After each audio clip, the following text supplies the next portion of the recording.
Gracias.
Listo, damos otros minutos o comenzamos.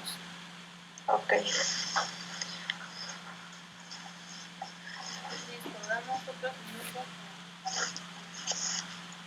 Muy bien. Hola, muy buenas noches, bienvenidos nuevamente, bienvenidos y bienvenidas a todos nuevamente a esta transmisión de su página Revoluciones. Muchas gracias por acompañarnos y muchas gracias, Química Alejandra, por tu disposición para transmitirnos todas las innovaciones que hay sobre el reconocimiento de patrones para realizar una mejor identificación y clasificación de las diversas especies de agave para preparar mezcal o mezcali en náhuatl, el cual, además de ser súper exquisito y muy rico y además embriagante, nos ha acompañado a lo largo de la historia y nos seguirá acompañando siempre, ¿no? En ceremonias religiosas, festividades, patronales, especiales, etc. Además de que particularmente en Oaxaca se usa como remedio, medicina y pues para pasar un momento alegre. Ahora bien, me voy a permitir presentar a la química, farmacéutica, bióloga Alejandra Nicolás Cruz con la plática titulada ¿Cómo ver el espíritu del mezcal? Un título bastante lindo. Ale es egresada de la Facultad de Ciencias Químicas de la Universidad Autónoma Benito Juárez de Oaxaca y actualmente se desempeña como estudiante de maestría, que ya está por culminar. La maestría es en Ingeniería y Física Biomédica del CINVESTAP, o del Centro de Investigación y de Estudios Avanzados de la Unidad Monterrey, donde trabaja con biofísica de membranas, es decir, cómo funciona la membrana de las células. Las células son la unidad fundamental de la cual nosotros estamos compuestos. Además, ha participado en investigación epidemiológica y biológica sobre la enfermedad de Chagas, cuya enfermedad es un verdadero desafío debido a los problemas que genera en las personas y también porque es considerada como una enfermedad desatendida por la OMS. Además, me gustaría añadir que cuenta con colaboraciones académicas como la Universidad de Waterloo en Canadá, la Universidad Iberoamericana de Puebla y con apoyos externos como lo es el Mezcal Nochixteco. Sin más, Ale, cedo el espacio para que continúes y nos embriagues con esta plática. Ok, muchas gracias, Meli, por la invitación y por tan agradable presentación. Bueno, me voy a permitir compartir mi pantalla. Claro que sí, Ale. Entonces, por ahí me dicen si ya se ve.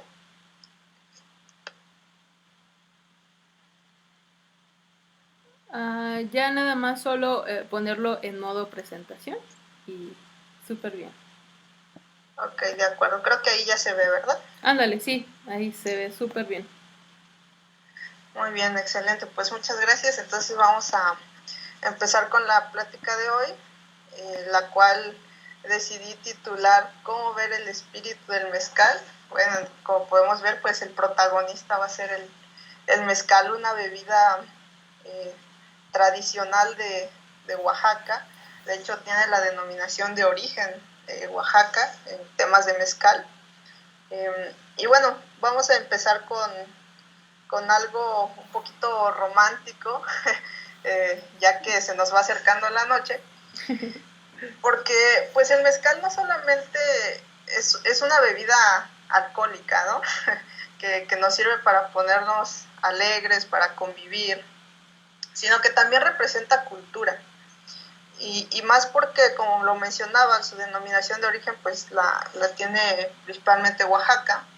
Entonces, Oaxaca sabemos que culturalmente es muy diverso, entonces el mezcal es un estandarte del estado de Oaxaca y también de México, porque, bueno, con algunos conocidos que han tenido la oportunidad de viajar al extranjero y han llevado mezcal a algunos países de Europa, Sudamérica, incluso aquí en Estados Unidos, dicen que el mezcal es muy bien recibido. Entonces, ya prácticamente saben que el mezcal es mexicano, así como el tequila. Bueno, el mezcal también ya le está haciendo la competencia a nivel nacional. Y por ello, bueno, me voy a permitir compartir esta pequeña poesía que me encontré por ahí y que hace no mucho me compartieron. El autor no lo encontré, me di a la tarea de buscarlo, pero realmente no lo encontré.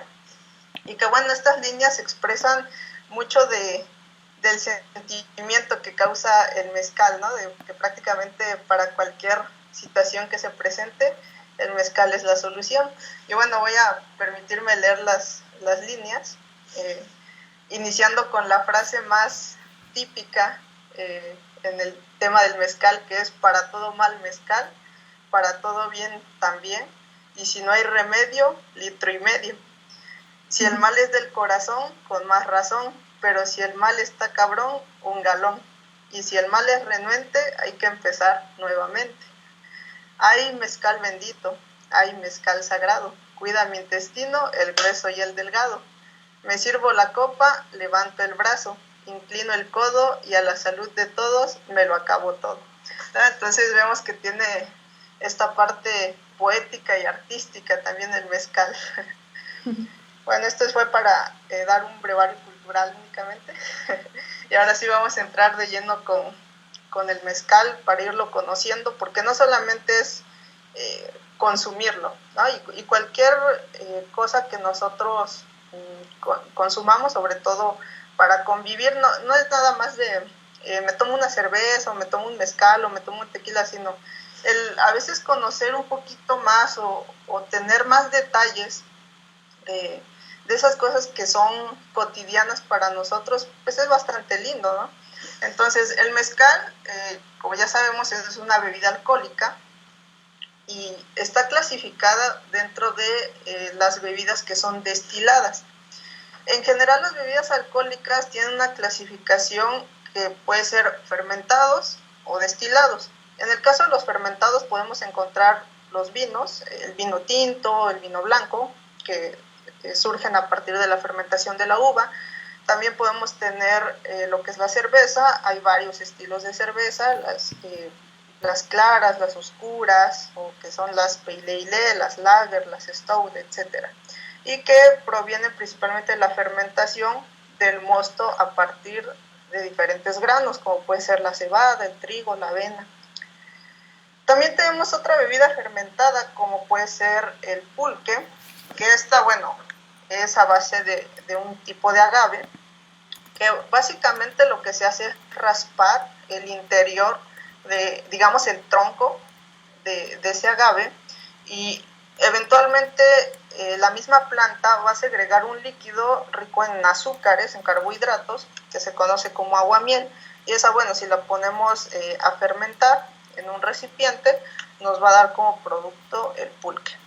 Y otra bebida muy típica que también es fermentada, pues es la sidra, ¿no? Que todos yo creo que la hemos tomado en fiestas decembrinas, y que, bueno, proviene básicamente del jugo de manzana.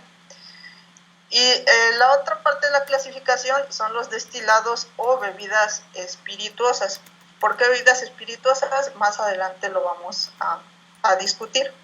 Y bueno, dentro de ellas pues podemos tener lo que es el whisky, el tequila, que tequila pues es mexicano, principalmente de Jalisco. También lo que es el brandy, y por supuesto el protagonista de esta charla, que es el mezcal, ¿no? Entonces, estos destilados llevan un primer proceso que es la fermentación, pero la obtención en sí de la bebida se da a través de lo que es la evaporación de los líquidos y después su condensación, que básicamente ese es el principio de la destilación.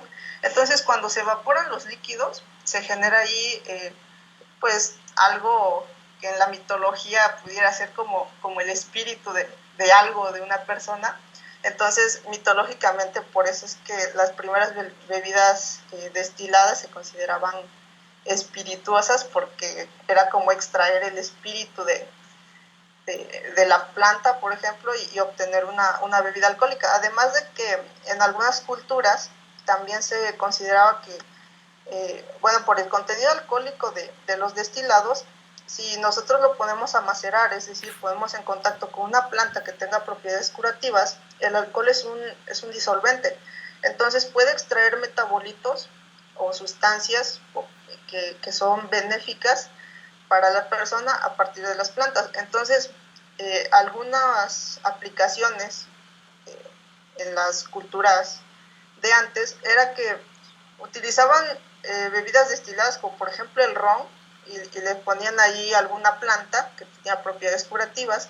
Entonces las personas, cuando bebían ese ron que estaba allí que ya había macerado con alguna planta, se curaban de algún padecimiento. Entonces igual por eso decían que tenía como que esas propiedades milagrosas y que le regresaba el espíritu a las personas, y también por ahí se dice que estas bebidas se consideraban espirituosas. Pero bueno, vamos a enfocarnos ahora un poquito más a la parte de la elaboración del mezcal, y en qué punto pues la destilación es importante, ¿no? Entonces, para elaborar el mezcal son varios pasos. Yo no soy experta en la elaboración de esta bebida, sin embargo, pues de lo poco que hemos visto, básicamente los pasos son los siguientes, ¿no? El primero, que es el cultivo y la cosecha de la planta, que es el agave. Esta lleva un tiempo desde que se siembra la primer plantita hasta que ya es adulta y está lista para ser cortada. Dependiendo del tipo de agave, puede demorar de 5 hasta 10 años, ¿no? Después de ese tiempo, ya que la planta o el agave llega a ser adulta y está lista para ser cortada, Se seleccionan las mejores plantas, obviamente bajo ciertas características que los artesanos mezcaleros ya conocen muy bien. Seleccionan las plantas y las cortan, ¿no? Entonces lo que hacen es quitar las pencas del agave y dejan prácticamente lo que es el tronquito, que se conoce como piña. Ya que se cortan estas piñas, se llevan al siguiente paso, que es la cocción. La cocción se realiza en hornos de tierra. Prácticamente es como cavar en la tierra, y se deja una parte céntrica, así con una protuberancia, lo que hace que sea como cónico, y está revestida de piedra. En algunos palenques que ya son más sofisticados o que tienen más recurso, están revestidas con piedra refractaria. La piedra refractaria es un tipo de material que puede soportar temperaturas muy elevadas, incluso superiores a las del punto de fusión del hierro o del acero. Entonces, por eso es que se utiliza bastante, para que pueda soportar las altas temperaturas al momento de hornear. Entonces la cocción pues se lleva a cabo en estos hornos, se precalientan con leña gruesa, es decir, con troncos, y ya que está bien consumida la leña, está bien caliente el horno, se puede empezar la cocción. Lo que se hace es que se parte a la mitad las piñas, dependiendo del tamaño, es a la mitad o en 4 partes para que se ocupe de una forma más eficiente el espacio, y se deja cocer por alrededor de unas 72 horas, 3 días aproximadamente. Eso va a depender igual del tipo de agave, del tamaño del horno y varios otros factores.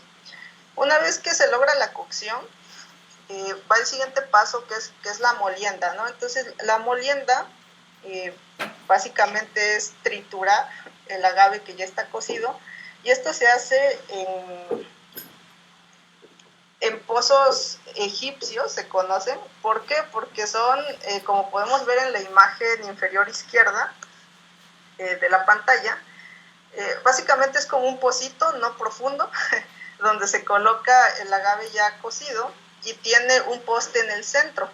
En ese centro está anclado lo que es una rueda de piedra, la cual es jalada, ¿sí?, por un animal de carga. Principalmente utilizan caballos. Entonces el caballo pues es guiado por su amo, entonces va ahí girando alrededor del pocito donde está el agave cocido, y la piedra, por el peso y por la fricción, pues va triturando y va moliendo a la vez ese agave. Ya que se tiene bien molido el agave, pasa al siguiente punto, que es la fermentación, que esto se lleva a cabo en ollas en tinas de madera. Estas tinas son grandes, pueden ser de 500 litros dependiendo de la capacidad de producción del palenque, y si es muy grande, la cantidad de mezcal que se produce puede llegar a ser de capacidad de hasta 10,000 litros, ¿no? Entonces, aquí pues lo único que se le agrega es agua al agave ya molido, triturado, y la misma acción de los microorganismos, principalmente levaduras, lo que van a hacer es que todos los azúcares del agave lo van a metabolizar, es decir, lo van a transformar en alcoholes y otras sustancias más, pero principalmente el alcohol. Este proceso, lo que es la fermentación, puede demorar de 3 a 5 días. Una vez finalizado ese tiempo, va a pasar a lo que es la destilación, que se considera prácticamente el punto final para la obtención del mezcal.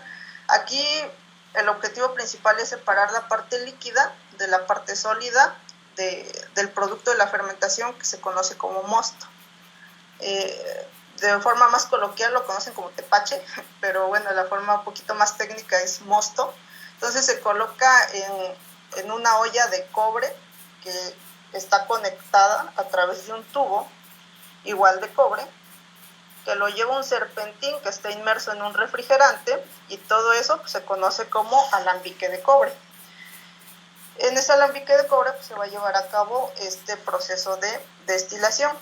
Pero bueno, ¿cuál es el fundamento de la destilación? Este es un proceso o una técnica que se ha desarrollado a lo largo de muchísimos años.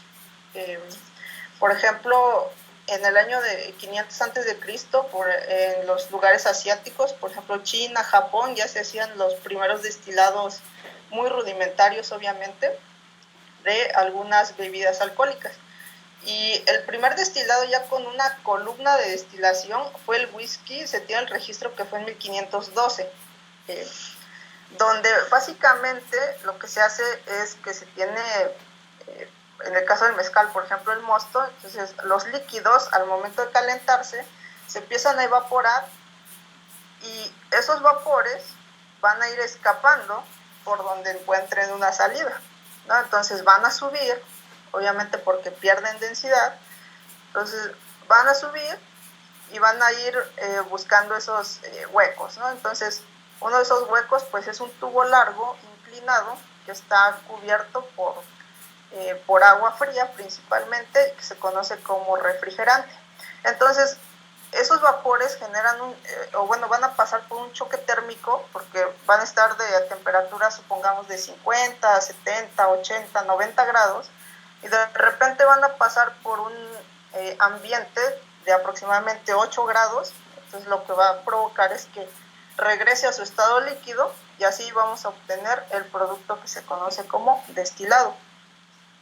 Entonces, básicamente, pues esa es la destilación y así es como funciona la destilación del mezcal, ¿no? Entonces, toda la parte sólida se va a quedar en la olla del alambique de cobre y toda la parte líquida se va a obtener como producto final, que es el mezcal, donde va a haber una mezcla de un montón de cosas, ¿no? ¿Y cuáles son ese montón de cosas? Bueno, pues podemos tener aquí del lado izquierdo, van a observar varias moléculas. Para los que no son químicos, no se preocupen. Aquí nada más es como para decorar, pero principalmente el alcohol, ¿no? Lo que es el grupo OH, el alcohol. También podemos obtener cetonas, también hay aldehídos, terpenos, ésteres. Y los ésteres, que son los rojitos que marqué acá abajo, son los que más nos interesan a nosotros, por la razón que más adelante les voy a explicar. Entonces, todas estas moléculas que están ahí inmersas en todo ese líquido del mezcal, si las separáramos una por una, cada una de ellas va a tener un diferente punto de ebullición, es decir, el momento en el que el calor va a hacer que pase de líquido a gas, ¿no? Entonces empieza a ebullir, lo que es hervir, rompe la barrera de la presión atmosférica, pasa a gas, y así es como se va separando de la mezcla, ¿no? Pero hay algunos de ellos, o más bien muchos, que tienen puntos de ebullición muy cercanos entre sí. Entonces, pues es difícil que separemos uno por uno, ¿no? A veces van ahí juntos 2 o 3 o 4 de ellos y se condensan igual al mismo tiempo. Por eso es que el objetivo principal en la destilación del mezcal es únicamente separar la parte líquida de la parte sólida del mosto. Entonces, ¿cómo se hace realmente? Bueno, de manera ancestral se hace en barro. Entonces, como podemos ver en la imagen de aquí de abajo, lo que se tiene es una olla de barro doble, donde hay una parte inferior donde se va a colocar el mosto y que está cubierta alrededor por tierra, lo que es lodo, este barro de tierra, y abajo se le coloca leña, ¿no? Entonces se prende fuego, se está alimentando ese fuego con leña y empieza a calentarse ese mosto, los vapores empiezan a desprenderse y en la parte superior de la olla de encima, que no tiene una base, sino que está conectada directamente con la boca de la olla inferior, hasta la parte de arriba se tiene ahí una tinita cóncava, la cual está siendo alimentada por agua fría, y por la parte media o inferior tiene ahí un desagüe, ¿no? Donde va saliendo el agua que entra en contacto con los vapores y que se va calentando. Entonces, ese choque térmico de los vapores con esa tinita de agua fría, pues va a generar que se empiece a condensar, y el líquido que va bajando ahora se va colectando ahí en un cucharón, que puede ser de madera, y de ahí pues bueno va a salir de la olla, y prácticamente el líquido que se está obteniendo es el mezcal. Actualmente ya no se hace tanto así, hay algunos lugares en los que todavía conservan este tipo de destilación, pero no es muy común. Lo más común es en alambique de cobre, que es lo que vemos aquí en la imagen inferior derecha, donde lo que les comentaba básicamente es un recipiente de cobre grande, de capacidad variable, donde se va a colocar el mosto. En la parte inferior se alimenta con fuego, igual puede ser leña, y los vapores se van a ir colocando en esta como tapa superior, y van a ir escapando a través de este tubo, ¿no? Que más o menos viene simulando el tubo que vivimos en la destilación simple, y luego va a bajar a lo largo de un serpentín, que prácticamente es un tubo en forma de espiral para darle mayor longitud. Entonces, este serpentín va a estar inmerso en un refrigerante, que básicamente es agua fría, ¿no? Entonces puede ser ahí un tambo grande donde está inmerso el serpentín, y el tubo de salida donde va a ir goteando o se va a ir obteniendo el líquido que es el mezcal. Entonces, ¿qué es lo que vamos a tener en el líquido que es el mezcal? Tengamos presente todos estos compuestos y principalmente los ésteres, ¿no? ¿Y por qué hago mucho hincapié en los ésteres? Bueno, porque me regreso tantito. Aquí vamos a explicar algo muy, muy básico. Y bueno, igual para los que no sean químicos de la audiencia, no se preocupen. Si nosotros quitamos esta R' que tenemos aquí del lado derecho de esta molécula, si nos ubicamos, y le agregamos un hidrógeno, o sea, una H, este grupo que está acá se vuelve un ácido carboxílico, pero con este radical R, que puede ser una cadena de carbonos larga. Ahora, imagínense una cadena como esta que tenemos acá arribita del terpeno, que es como en zigzag. Imagínense que es algo como esto, pero en lugar de esta R que está del lado izquierdo, y con el carbono, oxígeno y el OH de acá, prácticamente eso sería un ácido graso, un aceite, ¿no? Entonces, en esencia es eso. Lleva ahí a lo mejor unas cositas más complejas, pero pues no nos vamos a torturar con mucha química orgánica. De esta manera, pues bueno, los aceites esenciales, al igual que los terpenos y todas las demás sustancias que tiene el mezcal, pues le va a brindar esas propiedades tan particulares a esta bebida. Sin embargo, esos aceites esenciales que provienen de los ésteres, o que los ésteres se pueden considerar también como aceites esenciales del mezcal, le van a dar propiedades organolépticas muy particulares, ¿no? Entonces, esos saborcitos o esos aromas que nosotros percibimos a la hora de tomar un mezcal, prácticamente nos los están dando esas moléculas. Y esas moléculas pues son obtenidas de extraer la parte líquida de la parte sólida a través de la destilación. Entonces, todos esos vapores que se conocen mitológicamente como espíritus, y dentro de los cuales van los ésteres, que son aceites esenciales, se puede considerar como el verdadero espíritu del mezcal. ¿Por qué? Porque es lo que le va a dar ese sabor, ese toque tan característico al mezcal, y que lo va a hacer diferente a otras bebidas destiladas o espirituosas, ¿sale? Entonces, un estudio que se realizó en el año 2009 caracterizaron 5 tipos de agaves que se utilizan para producir mezcal, y lo que hicieron fue, mediante una técnica que se llama cromatografía de gases, separar esos diferentes aceites esenciales en cada uno de los agaves, y ver en qué proporción estaban. Entonces, pues aquí podemos ver, o únicamente lo que quiero que vean, es que estas barritas, cada tipo de barrita corresponde a un agave diferente y van a estar en una proporción diferente, ¿no?, en cada uno de los agaves, así como el tamaño de la cadena de carbonos. ¿Dónde va a estar esa cadena de carbonos? Aquí lo que nos dice es C10, C12, C14, C15, ¿cuántos carbonos tiene ese ácido graso o ese aceite esencial del mezcal?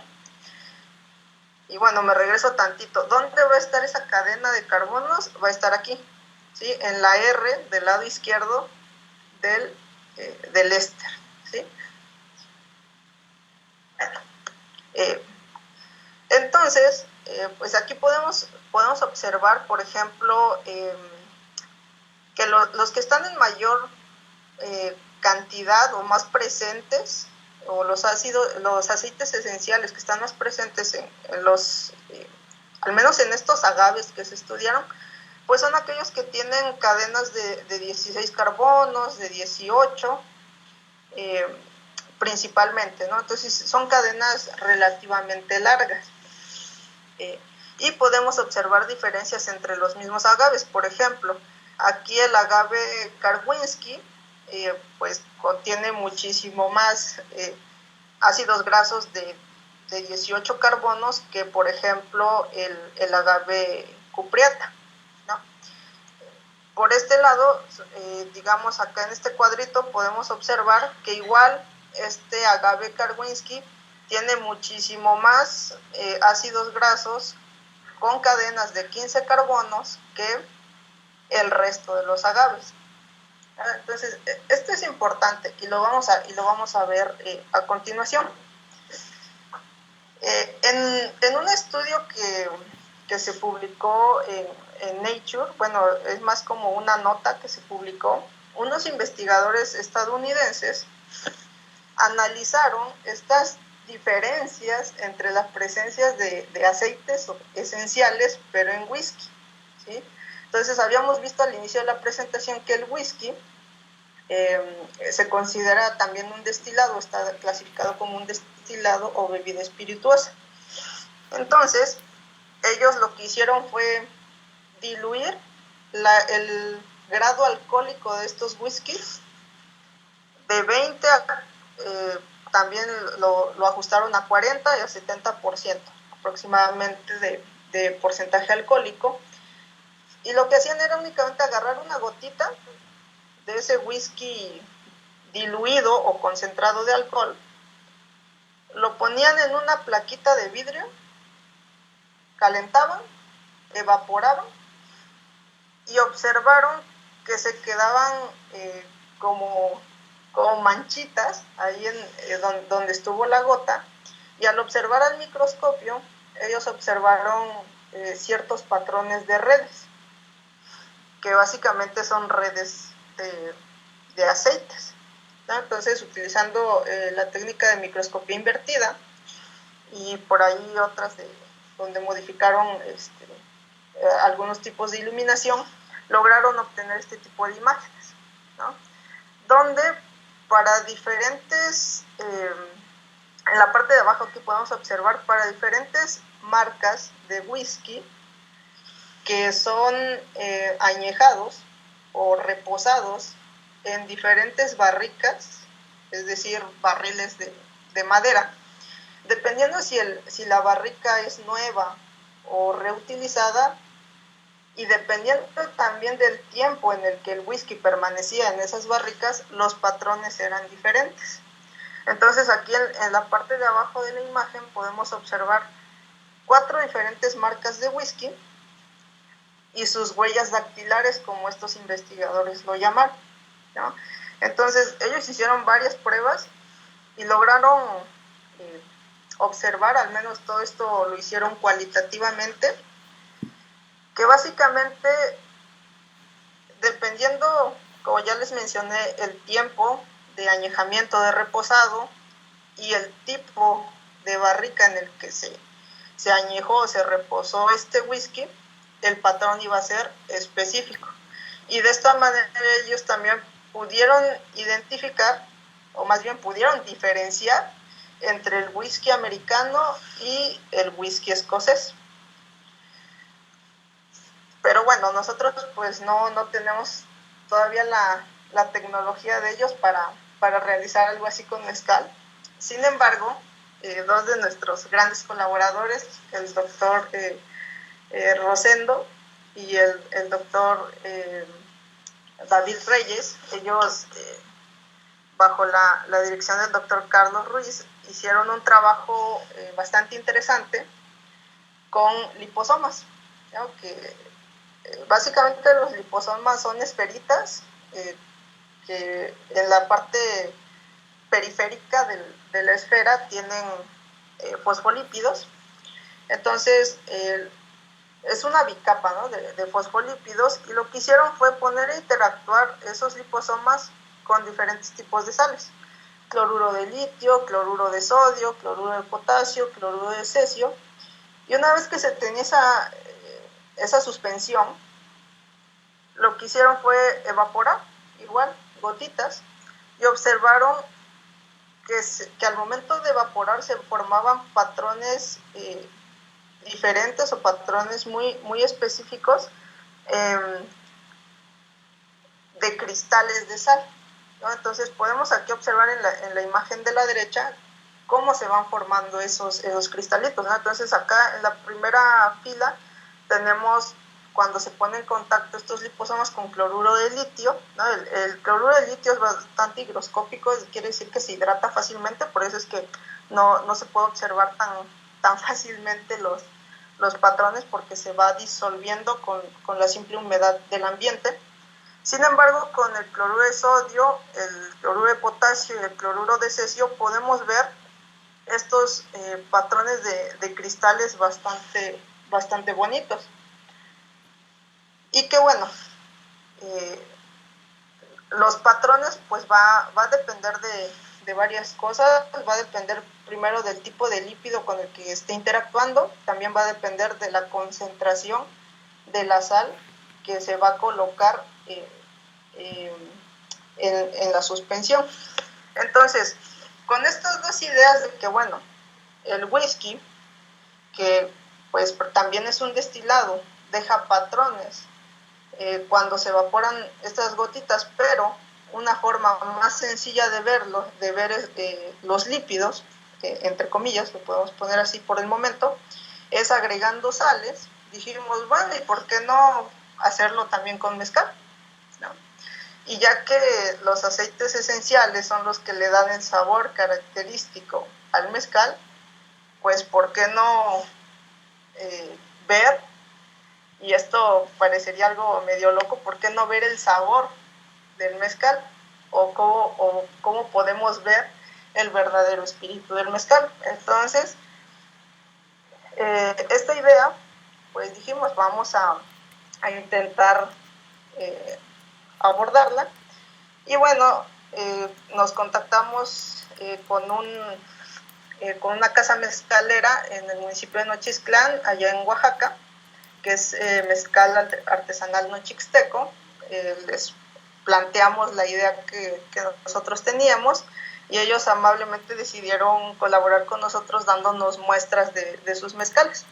Entonces, las primeras muestras fueron 4, que pertenecen comúnmente lo que es Espadín, Cuiche, Tobalá y Tepextate, ¿no? Entonces, aquí del lado izquierdo de la tabla tenemos el nombre científico de cada uno de los agaves, pero para fines de esta charla me voy a referir a ellos por su nombre común, con diferentes grados de alcohol, ¿no? Entonces, la mayoría de ellos están a 45% de alcohol, solamente Espadín está menos, al 35%, y básicamente lo que hicimos fue poner o hacer alicuotas o pequeñas disoluciones de mezcal con sal.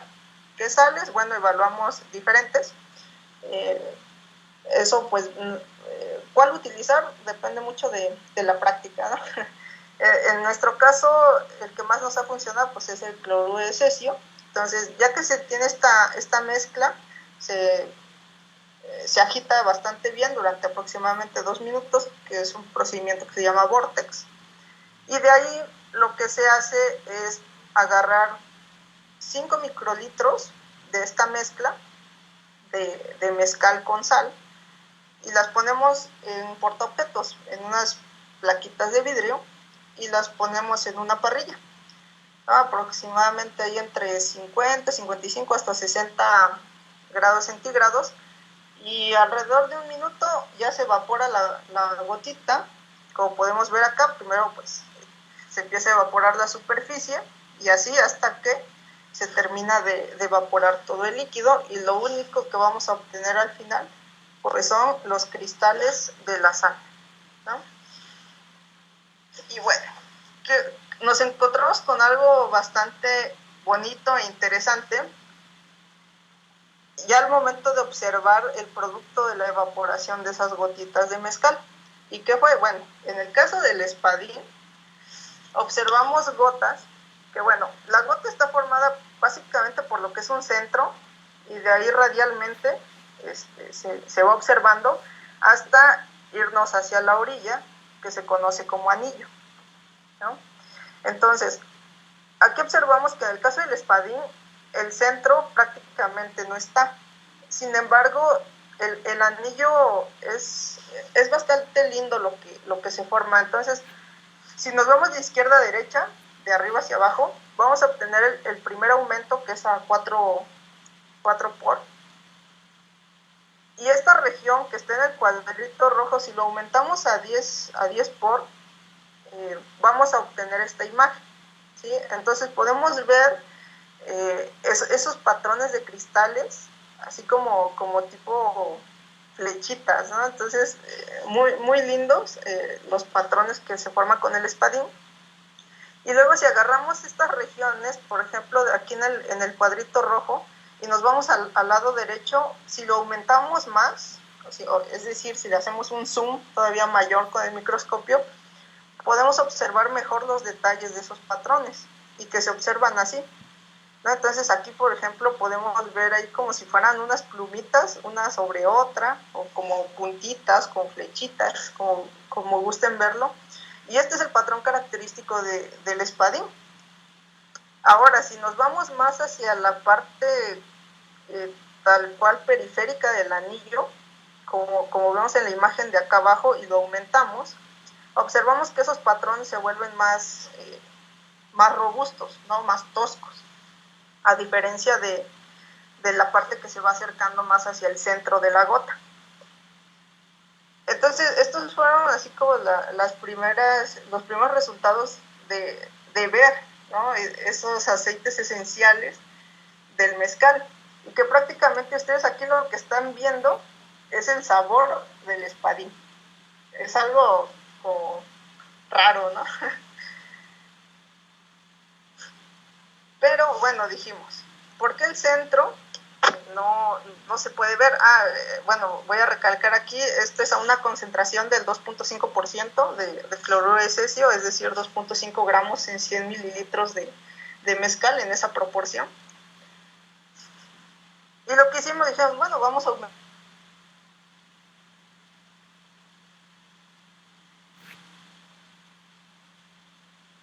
de sal. Lógicamente aquí la parte del anillo pues se pierde la estructura finita y bonita que vimos anteriormente, pero el centro ahora ya lo podemos observar, ¿no? Entonces aquí otra vez, si agarramos este cuadrito, lo aumentamos, vamos a obtener esto que tenemos acá, y luego si ahora agarramos otro cuadrito y lo aumentamos, vamos a obtener la imagen de la derecha, que es a un aumento de 40 por, y vamos a observar a detalle cómo se ven esas como flechas, ¿no? Esas como puntas o como lanzas que deja el espadín como patrón en el centro.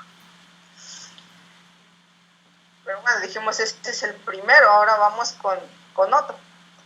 Y dijimos, bueno, vamos a ver en el Tobalá, ¿no? Qué patrones observamos. Y bueno, aquí pues esto es lo que obtuvimos. En el caso del Tobalá, acá el aumento es a 4X, aquí la gota se expandió mucho más grande en cuanto al radio, por eso es que no la podemos ver completa, pero sí podemos observar varios detalles. Entonces, si agarramos este cuadrito rojo y nuevamente lo aumentamos, vamos a ver esta imagen de acá arriba, que está a 10X. Entonces aquí podemos ver que estas flechitas son mucho más finitas que en el caso del espadín. Aparte como que están más juntas, ¿no? Ahora, si yo agarro una porción de este aumento y lo agrando todavía más y me voy aquí en la parte de abajo, voy a observar a mayor detalle esos patrones.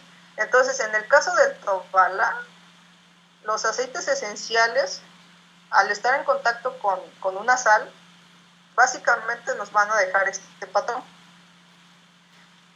Y que es bastante diferente al espadín, ¿sí? Y que esta es más o menos la parte central. Esta es la parte central de una gota de espadín, y esta es la parte central en la primera columna, o la de en medio, de un Tobala. O sea, es bastante diferente.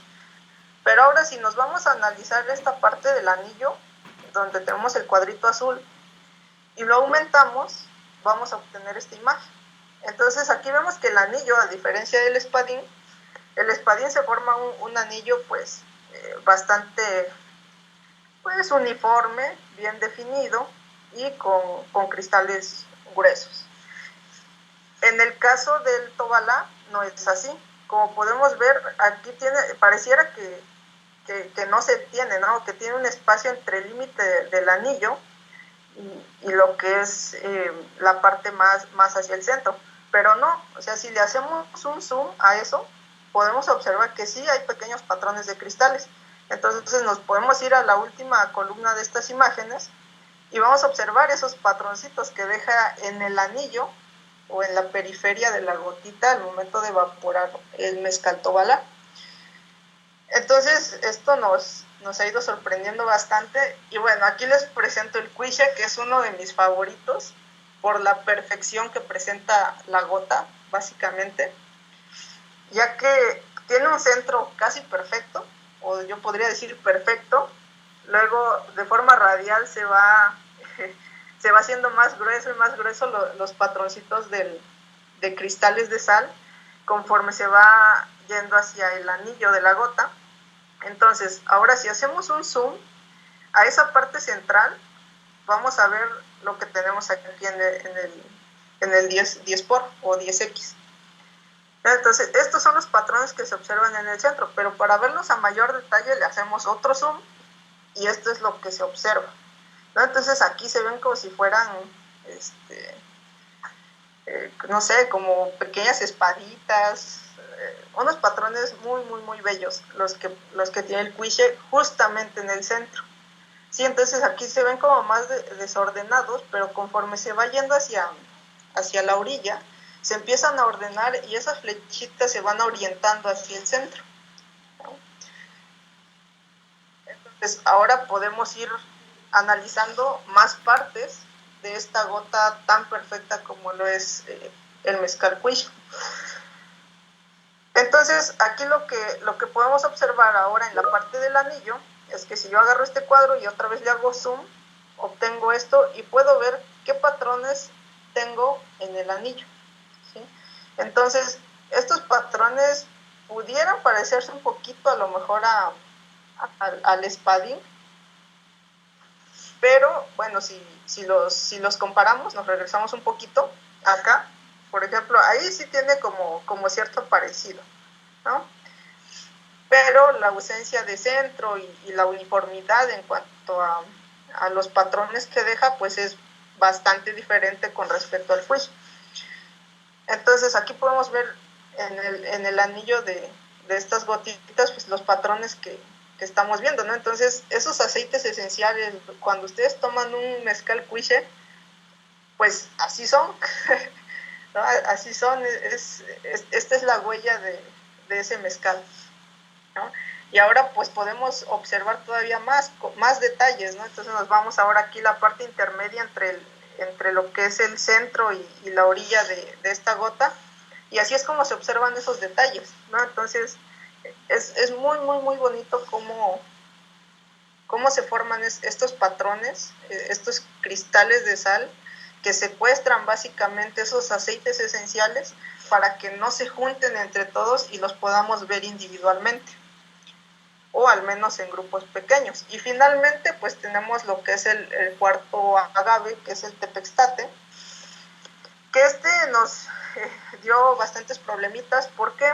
Porque aquí, como podemos observar, el anillo, que estrictamente no es su anillo, sino es como una parte intermedia, pero el anillo no lo presenta, o sea, prácticamente se pierde, y lo que tenemos solamente es un centro muy marcado, donde alrededor del centro se aglomera mucho la sal. Sin embargo, los detalles interiores sí se pueden observar muy claramente. Entonces, otra vez, si observamos el centro de esta gota de tepextate, estos son los patrones que se observan, y es algo similar al espadín, pero vamos a tener ciertas diferencias, como cuáles. Por ejemplo, en esta parte de la tercera imagen, si nos vamos de izquierda a derecha, tenemos aquí un patroncito como de espadas pequeñitas, como si fuera el centro del puiche, pero en este caso está relativamente a la periferia del tepextate, en una menor proporción.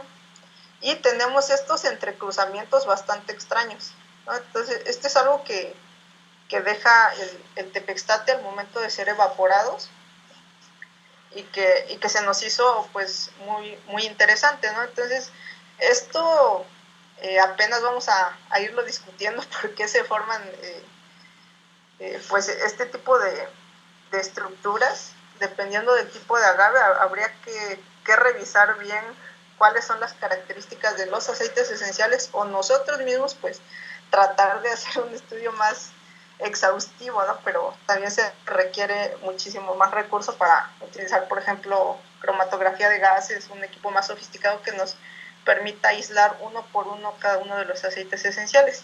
El tepextate, bueno, cabe recalcar que es un agave silvestre, entonces crece únicamente ahí en el campo, o sea, no es algo que se cultive, como en el caso del espadín, que se considera un agave doméstico.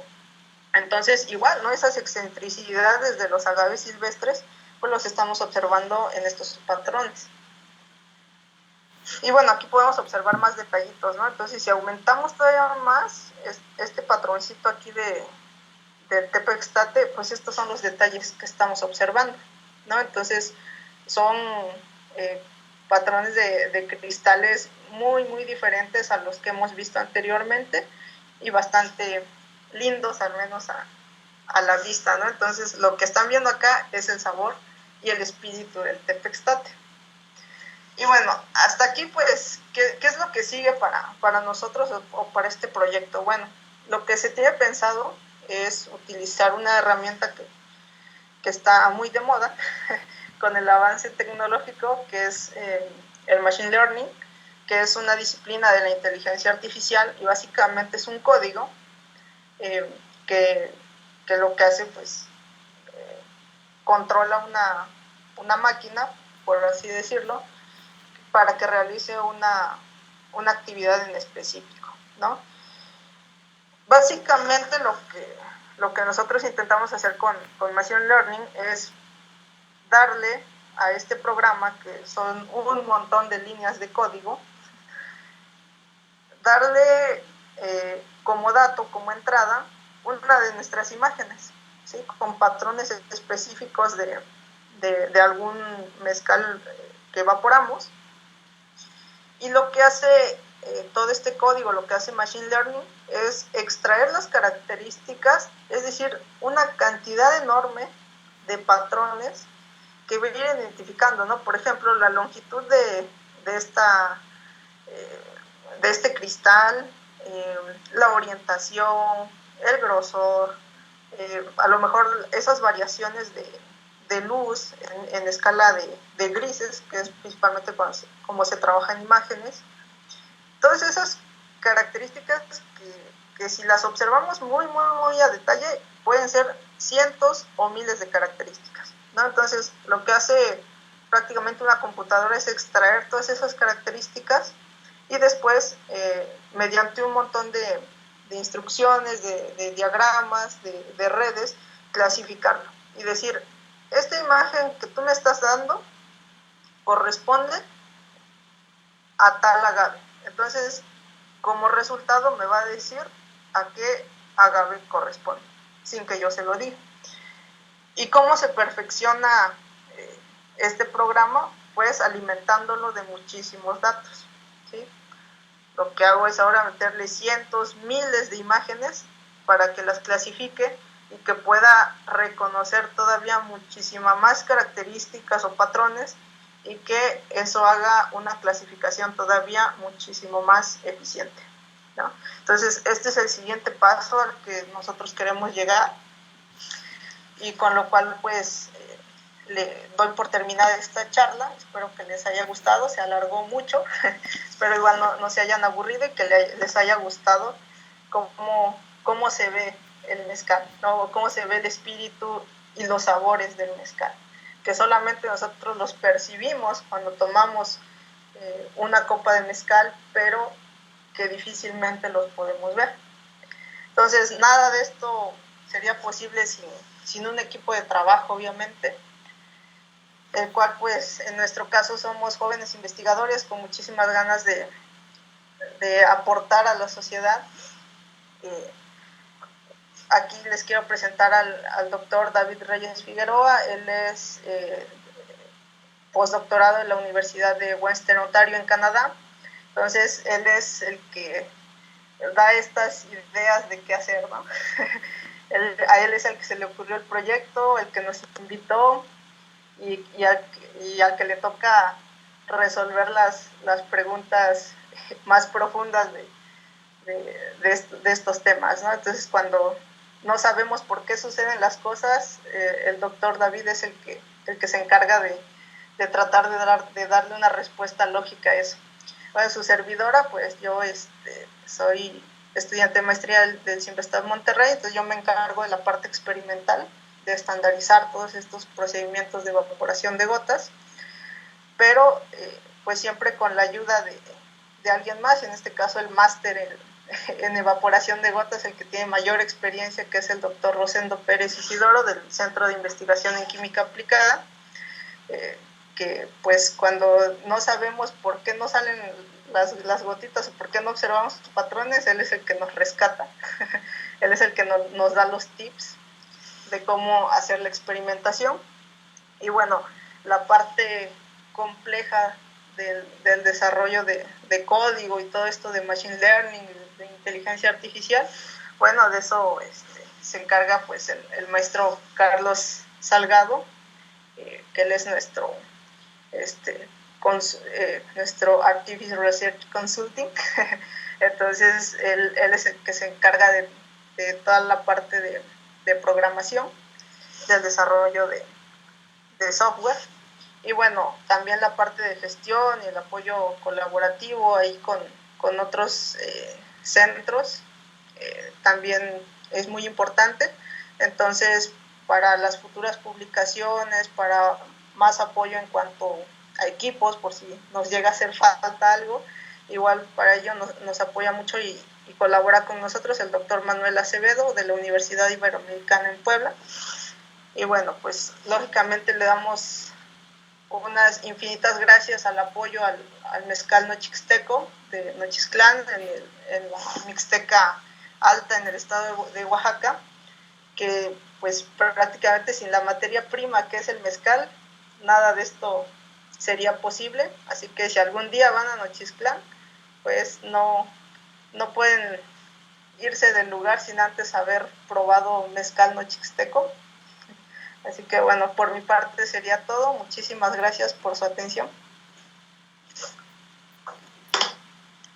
Excelente, Ale, muchas gracias por tu presentación.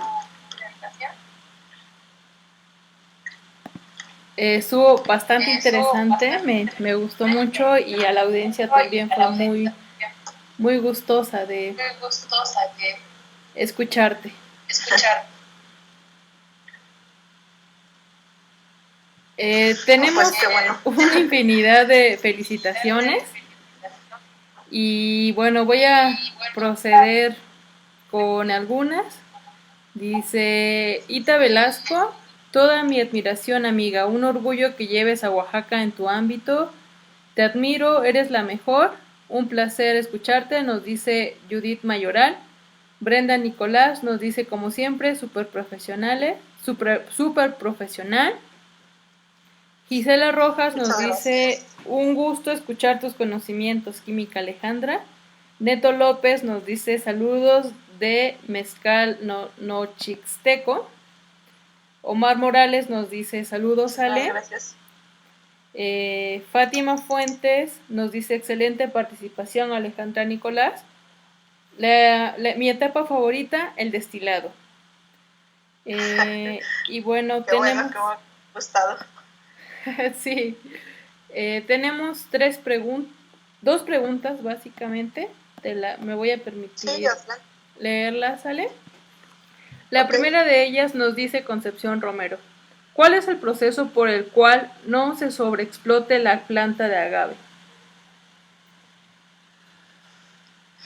Pues, bueno, ese es un tema delicado realmente. Pues, básicamente es...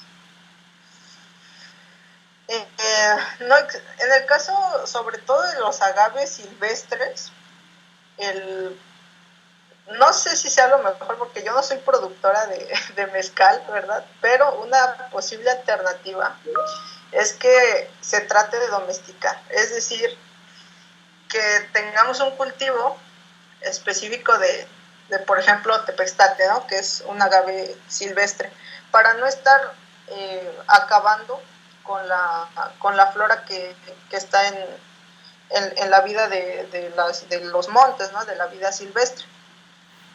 Que fue prácticamente así como se hizo con el espadín, ¿no? O sea, todas este tipo de plantas inician naturalmente su existencia en un ámbito o en un entorno silvestre y eventualmente pues se va domesticando. Entonces, ahora pues el espadín, que es el más abundante de los agaves, pues se tienen cultivos enormes. Entonces, así como se consumen o se utilizan gran cantidad de agaves para el mezcal, también así se están reponiendo, se están sembrando. Entonces es básicamente el principio como la reforestación, ¿no? Si yo corto un árbol, siembro dos, ¿no? Sí. Entonces lo mismo acá, si yo corto un agave, utilizo un agave, pues siembro otro, lo repongo, ¿no? Para no estar explotando tanto. Y la otra es, no sé qué tan viable sea, pero a lo mejor, no sé, mantener una producción estándar, ¿no? Y no estarla como sobreaumentando. Porque pues al final de cuentas estamos utilizando recursos naturales, entonces tenemos que moderar el uso de los recursos naturales. Claro, claro, coincido contigo, Ale. Espero que que hayas contestado la pregunta de Sí. Concepción Romero. Tenemos más felicitaciones, por ejemplo, de Jessy Bautista, nos dice muchas felicidades, Ale, por tu presentación, saludos. Marco Antonio nos dice felicidades, Ale, pronto supongo que quiso decir, pronto vendrán más proyectos, abrazos desde Oaxaca. Layo Lavín Gracias. nos dice felicidades, Ale. Tenemos una pregunta de Emma y nos dice, bueno, más bien son dos preguntas. Okay. Y enfocado como cliente que degusta el mezcal. La primera de ellas nos dice, ¿el grado alcohólico tiene que ver con el tipo de agave silvestre o domesticado? Sí, sí, porque lo que nos explicaban en alguna ocasión de forma muy breve, pero muy acertada, el señor Ernesto Santiago, que es el fundador de Mezcal Nochixteco, es que precisamente los agaves que son domésticos, como se hacen en un campo en específico, es como el maíz, ¿no? Que cada año se está utilizando el terreno para estar sembrando, eventualmente se desgasta tanto la tierra que el producto ya no es el mejor. Entonces los agricultores regularmente dejan descansar un tiempo la tierra, así es como ellos le llaman. Entonces a nosotros nos explicaban que sí, efectivamente, o más bien el grado alcohólico va a depender principalmente de la cantidad de azúcares que tenga el agave. Entonces, si es silvestre, obviamente, como su crecimiento es natural, en un ambiente, pues, normal para el agave, lo más seguro es que tenga una mayor cantidad de azúcares, entonces es más fácil la fermentación, entonces se obtiene mayor cantidad de alcohol, o sea, es proporcional, entre más azúcares se obtiene más alcohol. Y en el caso de los agaves que no tienen tanta concentración de azúcares, pues básicamente lo que se va a obtener es un mezcal con menos grado alcohólico, e incluso me atrevería a decir hasta un poquito de menor calidad en cuanto a propiedades organolépticas, ¿no? Un poquito de menos sabor, un poquito de menos aroma. ¿Por qué? Porque pues le falta a lo mejor nutrientes, ¿no? Por el desgaste misma de la tierra. Entonces sí, el hecho de que sea silvestre o no, el agave va a tener un impacto en el grado alcohólico y sobre todo en las propiedades organolépticas del producto final del mezcal. Excelente, Ale. Tenemos otra pregunta de Emma y nos dice, ¿el destilado fue entonces una adaptación que se tomó en el extranjero? Sí. Bueno, de los datos históricos, sí. Sí, los primeros como datos de buenas destilaciones pues fueron con los alquimistas, ¿no? Entonces pues sí, eso se dio del otro lado del mundo. Entonces pues sí, prácticamente adoptamos técnicas extranjeras. Ok. Y también Emma te dice, lo he visto hasta el final, gracias a la química por la explicación tan clara y muchos saludos. Jamie también Gracias. Jamie Torres te manda muchas felicitaciones, una excelente plática y tiene 2 preguntas. La primera de ellas nos dice, la fermentación para los mezcales que utilizó fue en tinas de madera. ¿Qué tan grande puede ser la diferencia si utilizas mezcales que fueron fermentados en otro tipo de contenedor, como tinas de plástico? Ya, sí, efectivamente, bueno, estos mezcales, su fermentación se hizo de la manera artesanal, tradicional, que es en tinas de madera.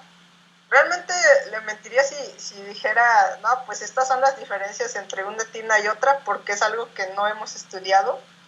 Sí. Pero de acuerdo a la teoría, sí debe tener un impacto, sobre todo en algunas de las sustancias que proporciona en sí la madera.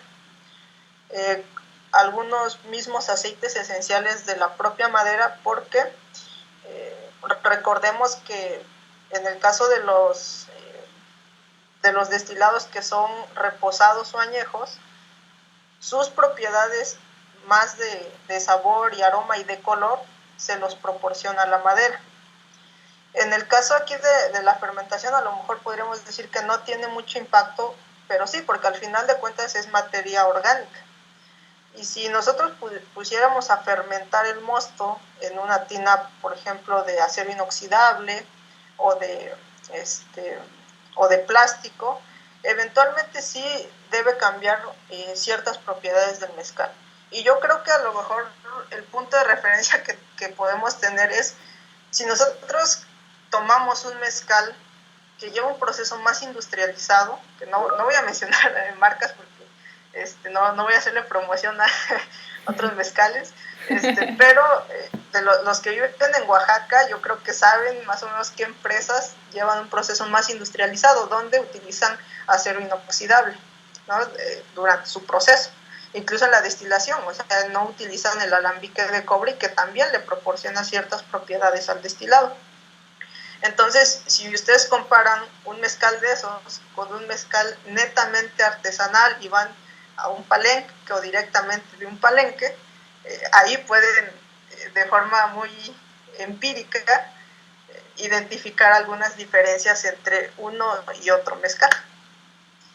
Ok, excelente, esperamos que hayas resuelto la pregunta de Jamie.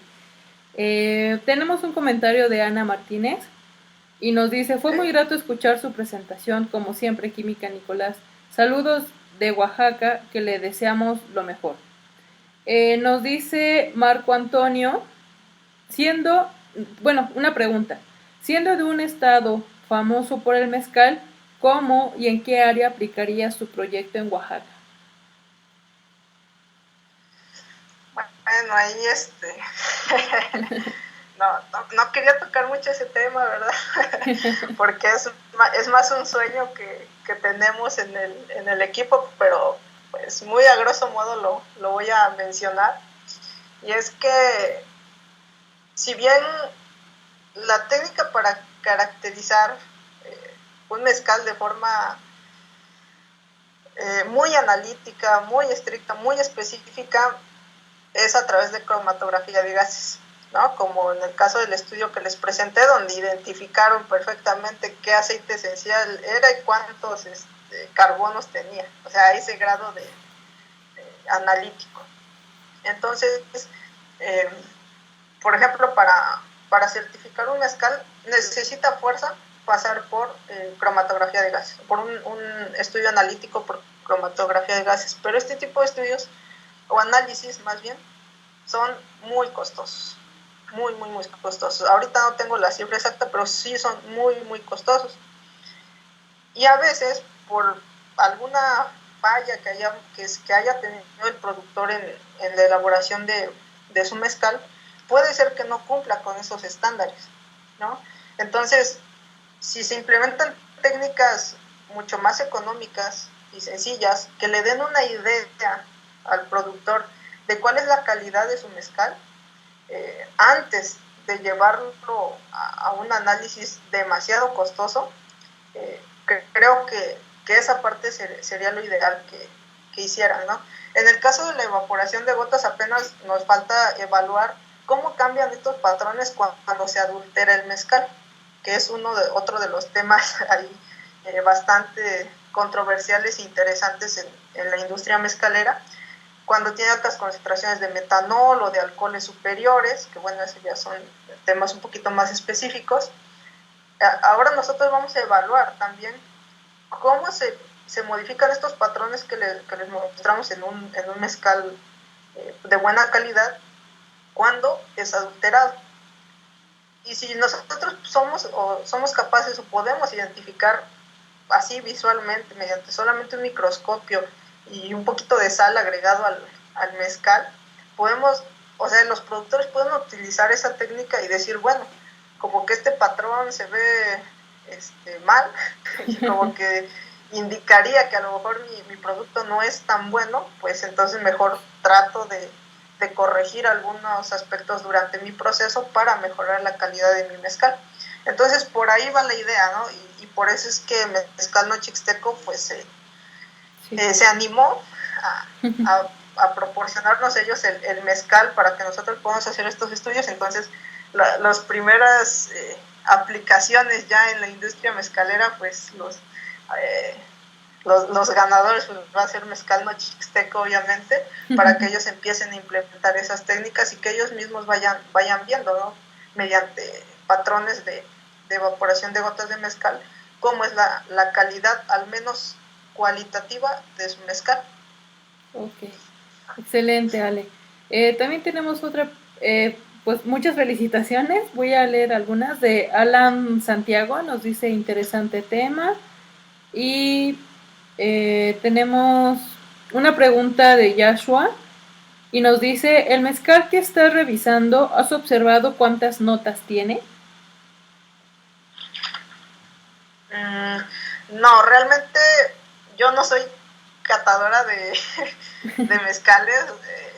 Las personas que se dedican a eso saben perfectamente decir cuáles son las notas del mezcal, etcétera. Esa pregunta yo creo que la puede responder muy bien el dueño de Mezcal Nochixteco, que él es experto en ese tipo de cosas. Entonces, ojalá que en un futuro él pueda dar una breve charla acerca de cata de mezcal.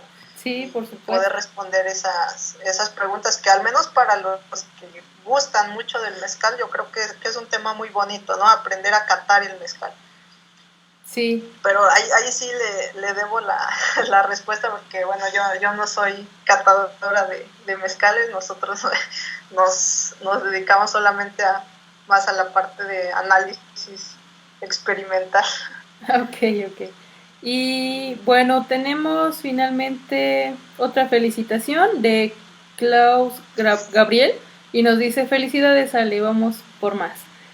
Y bueno, los comentarios Gracias. Y las felicitaciones pues puedes leerlas en la página, Ale.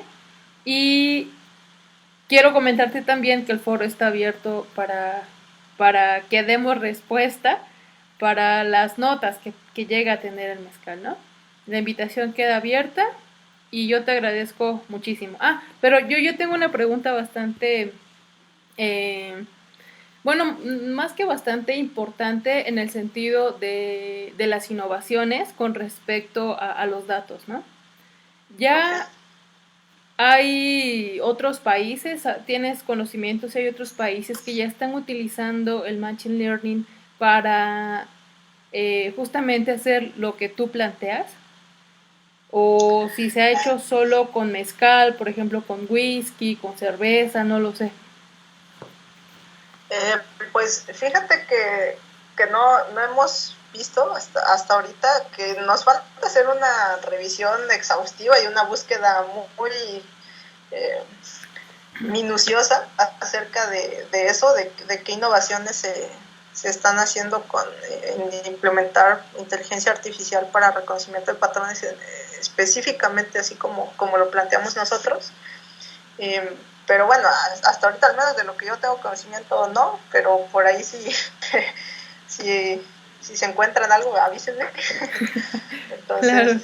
Sí, no, hasta ahorita, bueno, al menos no tenemos conocimiento de que se esté haciendo algo así con mezcal o con alguna bebida destilada. O sea, sí hemos visto que se han hecho evaporaciones y observación de patrones en destilados, como en el caso del whisky, también del tequila, pero la implementación del machine learning no, aunque bueno, ahorita a estas alturas yo creo que por ahí debe haber alguien con una idea similar, pero aún no lo encontramos. Ok, pues creo que ya son todas las preguntas, ¿sale? Particularmente yo quiero también felicitarte por una ponencia bastante interesante. El planteamiento que estás haciendo sobre la resolución de este problema yo creo que es muy maravilloso. Yo creo que si se consolida va a causar un gran impacto en Oaxaca, ¿no? Porque sabemos que Oaxaca tiene alrededor del 90 al 95% de producción de mezcal. Entonces, yo creo que va a ser es un proyecto bastante interesante.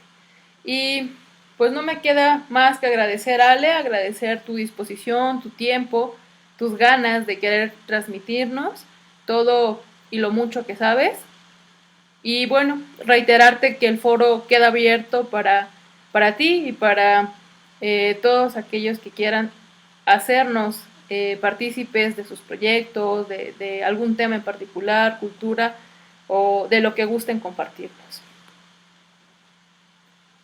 Pues muchísimas gracias, Meli, por la invitación, principalmente, porque sabes que la divulgación es algo necesario, ¿no? También un mensaje con el que también quiero que la audiencia se vaya es que la ciencia no es algo aislado a la sociedad, ¿no? Que es muy bonito cuando trabajamos en conjunto. En este caso, nosotros nos acercamos con una empresa mezcalera que va en crecimiento, así que por favor consuman mezcal nochixteco. Sí. Y que nos podemos ayudar entre todos, ¿no? Tanto la misma industria, las microempresas, con la ciencia, ¿no? Que podemos hacer trabajos colaborativos y que no somos como mundos aislados, ¿no? Sino que entre más nos integremos con la sociedad, pues ese es mejor para que también la población en general conozca lo que se hace a nivel de investigación, de ciencia, y que tiene muchas aplicaciones en cada una de las cosas que nosotros hacemos día con día.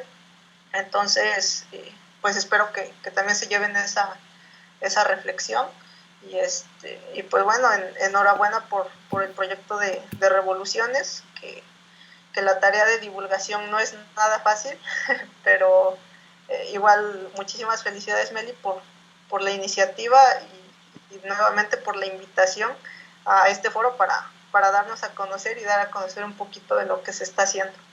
Sí, muchas gracias, Ale, muchas gracias. El foro está sumamente abierto y hay un comentario que sí me voy a permitir leer antes de culminar. Dice, Joshua, sería interesante si supieras de hablar sobre